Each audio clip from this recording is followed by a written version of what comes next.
From endless disagreements between Allied forces to a military rehearsal that took a deadly turn, there are plenty of dark facts about D-Day that you were never aware of. The idea of invading France was first considered as early as 1942. The invasion is often portrayed as a triumph of careful planning and incredibly brave soldiers, and it certainly was both of those things. But that overlooks one key fact that also came close to being a horrifying disaster for the Allies. Americans sometimes think that because General Dwight D. Eisenhower was Supreme Commander of the Allied forces, that means America was in charge, but it was a partnership. As history notes, Eisenhower's staff was full of British officers, and the British themselves did much of the planning and logistics work. One of the reasons Eisenhower was chosen for his role was his ability to get combative personalities to work together, but he threatened to quit and throw the whole operation into disarray when the British pushed back on no-brainer plans to bomb the German lines prior to the landings. In fact, as NPR reports, Eisenhower was so painfully aware of how easily it could go wrong, he wrote out a statement to be issued if it went badly. And things did go wrong. Nearly everything, in fact. As engines of our ingenuity notes, the bombs Eisenhower fought for mostly missed their targets. Naval bombardments were ineffective. Amphibious tanks turned out to be not very amphibious at all, and the weather wasn't ideal, scattering Allied forces. The amazing thing about D-Day is that it succeeded at all. It was no big secret that the Allies were planning to invade France. As history notes, Hitler and his military advisors began planning for it as far back as 1942. The Germans had been preparing for this invasion as long as the Americans and the British had been, and they had been digging in. It was the obvious way to force the Nazis to spread their forces thin and ease the pressure on Russia in the east. In fact, Hitler ordered a huge string of fortifications to be built that same year, creating what came to be known as the Atlantic Wall, a network of bunkers, gun emplacements, and landing obstacles that covered 2,400 miles of the French coastline. So the Germans knew the Allies were coming, and they had the weapons, men, and fortifications in place to repel those forces. The chances of failure would have been pretty high, actually, except the Germans got one crucial aspect of their intelligence wrong: where the Allies planned to invade. Through a brilliant deception campaign, the Allies managed to convince Hitler and his high command that the invasion would hit at Calais, about 150 miles northeast of the actual invasion site. The Nazis couldn't be sure, but the possibility forced them to split their forces, a big reason D-Day succeeded. The brilliant part of all this is that Calais is actually the better choice for an invasion, which made it very believable. D-Day wasn't just a logistical nightmare, it was a literal nightmare. If you've seen Saving Private Ryan, you have some small idea of what that first wave of invaders experienced. D-Day landings were brutal. In fact, they were probably worse than you can imagine. Every inch of this beach has been three-sided! You stay here, you're dead now! Estimates of exactly how many men died on those beaches vary pretty significantly, and it's impossible to know precisely how many died in the first wave. But it was a bloodbath. The Guardian notes that thousands of troops were killed by punishing machine gun fire as they stormed the shore. Some entire companies of soldiers were devastated, like A Company, 1st Battalion, 116th Infantry, which lost 60% of its men in 20 minutes. Men in supposedly amphibious tanks drowned, trapped inside when the tanks hit the water too soon and sank like metal coffins. The worst part was that this was accounted for. The generals planning the invasion knew incredibly high casualty rates were unavoidable. Author G.H. Bennett notes that it was estimated that 13% of all troops would drown before making it to shore, and the assumption was that 25% of Allied forces would die in a successful operation. And history reports that the Allies expected to lose 75% of the paratroopers dropped behind enemy lines just before the invasion. Ultimately, the true number of how many men died on that day will never be known. Considering what was at stake, you might imagine that the military leaders planning Operation Overlord and the Normandy invasion would want to be solidly in agreement before giving the order. The fact is, they argued over just about every detail right up until the end. History Extra notes that the British and the Americans went back and forth over the details for years. The British even delayed the invasion twice, opting to direct resources to an invasion of northern Africa and later an invasion of Sicily, Operation Torch and Operation Husky, respectively. There were good military reasons for these decisions, but the Americans suspected the British were trying to undermine the Normandy plan. As UVA Today explains, the British thought invading through Normandy would be too difficult and weren't afraid to express this opinion. In the end, the British only agreed because they worried the Americans would go their own way otherwise, but Prime Minister Winston Churchill continued to argue over every detail. History reports this bickering led to incredible chaos right before D-Day. Supreme Allied Commander General Dwight D. Eisenhower actually threatened to resign when Churchill opposed having Allied bombers pulled out of Germany to bombard the defenses in France, which Eisenhower couldn't believe. The threat worked, and the bombers were moved. But it's kind of incredible to think that shortly before the largest amphibious invasion in history, the leadership team was in such a disarray. The Allied forces knew that any attempt to invade Europe by the Normandy beaches would meet stiff resistance.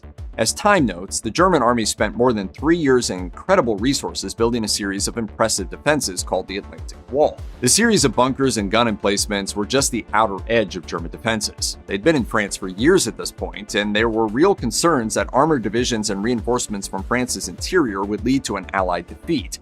Beyond the formidable sea defenses, an army battle-hardened on the Eastern Front lies in wait. As a result, a key part of D-Day involved dropping thousands of paratroopers behind enemy lines shortly before the attack. The 101st and 82nd U.S. Airborne Divisions were dropped on the Cherbourg Peninsula in order to secure areas, siege bridges, and other important transportation links, and sabotage the German defenses. It was a disaster. According to history, bad weather led to the paratroopers being dropped wildly off target, leaving them scattered and vulnerable to snipers and easy capture. Only 1/6 of the men actually reached their rally points. In the darkness and chaos, many paratroopers were forced to form ad hoc units on the run.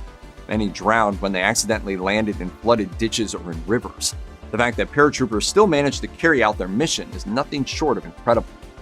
When we think of D-Day and the Normandy invasion, we think of guns and bullets, tanks and bombers. We think of the high number of casualties and the immense bravery required to step off those landing craft in the face of withering fire. But there was another aspect to the invasion that was just as crucial and just as effective: psychological warfare. As history today notes, there was literally a psychological warfare division within the supreme headquarters of the Allied Expeditionary Force.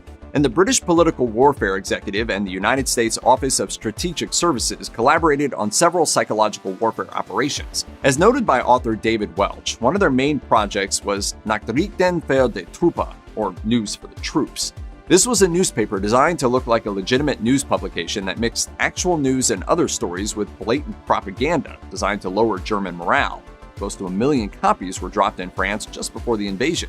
Smithsonian Magazine notes that the British also broadcast a regular radio program hosted by Gustav Siegfried Eins, who presented himself as a dedicated Nazi who was outraged at the behavior and failings of the Nazi hierarchy.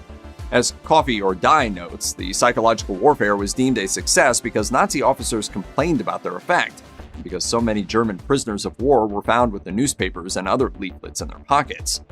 Mainstream history imbues D-Day and Operation Overlord with supreme importance when it comes to ending World War II. The usual narrative is that the Nazis were embedded in Europe, and the only way to end the war was to open up a second front. But as historian William Hitchcock notes, the Allies had been perfectly happy for years to let Russia absorb Nazi aggression on the Eastern Front, though they couldn't say so publicly. As the History News Network argues, the Germans were more or less doomed to lose the war ever since they failed to capture Moscow in the winter of 1941. Which transformed the war from an aggressive invasion to a slow war of attrition. The Germans kept on fighting when we thought that they shouldn't do. Put simply, in a grinding war of attrition, the math wasn't on the German side. The Nazis were already in retreat and doomed. In fact, just a few weeks after D-Day, the Soviets and their allies spearheaded an operation on the Eastern Front, Operation Bagration, which involved a staggering 2.3 million men, and saw forces strike the Nazis at the Belarusian front. So, if it wasn't crucial to ending the war, why put so much effort into D-Day? One reason was Allied worries that the Red Army would simply roll over Europe. In fact, this was the stated strategy of the Soviet Politburo in 1944. Operation Overlord was as much about stopping the Russian takeover of Europe as it was the defeat of the Nazis. The Allied forces knew the Normandy invasion was far from a sure thing. The Nazis built an impressive defensive line that stretched 2,400 miles of the French coastline, and they 100% knew the invasion was coming. If they guessed the location correctly, the chances of failure would be much higher. So the Allies created one of the greatest deception campaigns of all time. Operation Bodyguard involved placing the very real General George Patton in charge of a very fake army called the 1st U.S. Army Group, in order to convince the Germans that any invasion of Normandy would actually be a feint to draw Hitler's forces away from the real invasion, which would take place at Calais. Patton was chosen precisely because the Nazis knew him very well, and he was a believable choice to lead a major invasion of Europe. As Sky History TV reports, an entire fake army and navy was created in order to cloud Nazi intelligence and add credence to the Calais ruse. Inflatable tanks and fake boats were constructed, as were fake military installations that looked plausible in grainy spy photos. Entire teams were dedicated to generating convincing radio chatter for the Nazis to pick up. The ruse worked. Hitler hedged his bets, which softened the resistance at Normandy and even kept several army divisions near Calais for days after D-Day, still worried the invasion was just a trick. Operation Overlord and the Normandy invasions Americans refer to as D-Day took years and years of careful planning. So it isn't too surprising to learn that the Allied forces planned a dress rehearsal to test out equipment and training. What might be a little surprising is how disastrous that rehearsal ended up being. As BBC News explains, the operation was codenamed Exercise Tiger. On April 28, 1944, 8 ships designed to convey and land tanks on the beaches of Normandy were sailed with full cargoes to Slapton Sands near Devon, England, where the beach had been fortified similarly to Normandy. The Allies arranged to have live artillery fired near the ships to make the landings as realistic as possible. History reports that 23,000 troops were loaded onto the ships, which headed out to sea, then turned around and returned to stage the practice landing. But the radio chatter attracted German vessels, which launched an attack on the Allied forces. A British destroyer was supposed to have accompanied the ships, but had been ordered elsewhere at the last minute, leaving the tank ships undefended. 3 ships were hit by German torpedoes. When the sailors hit the water, they discovered to their horror that they were wearing their life jackets incorrectly, leading many to die of hypothermia in the frigid water. The disaster cost 800 lives, but the families of the army covered it all up to maintain security. War is ugly and violent, but over the decades, the narrative of D-Day has been established via movies and TV shows to be one of heroism and sacrifice. The soldiers landing on the beach that day are usually depicted as humble men drafted into one of the most important and dangerous invasions, reluctantly practicing violence. The Nazis naturally get a less positive spin. The truth is that there were war crimes on both sides: massacres, sexual assaults, torture, and worse. HistoryNet reports many incidents where Nazi soldiers outright murdered Canadian prisoners of war, including more than 150 who were killed while trying to surrender. After the war, the German officers involved in the incidents were identified, but only one, Kurt Meyer, was tried for war crimes. He was convicted and sentenced to life in prison, but only served 5 years. As the Washington Post notes, the Allies weren't immune from the atrocities. After the Normandy landings, many American troops were accused of sexual assault. General Omar Bradley warned the Supreme Commander Dwight D. Eisenhower about looting, pillaging, wanton destruction, rape, and other crimes being committed by Americans. Almost none of these crimes were reported or prosecuted.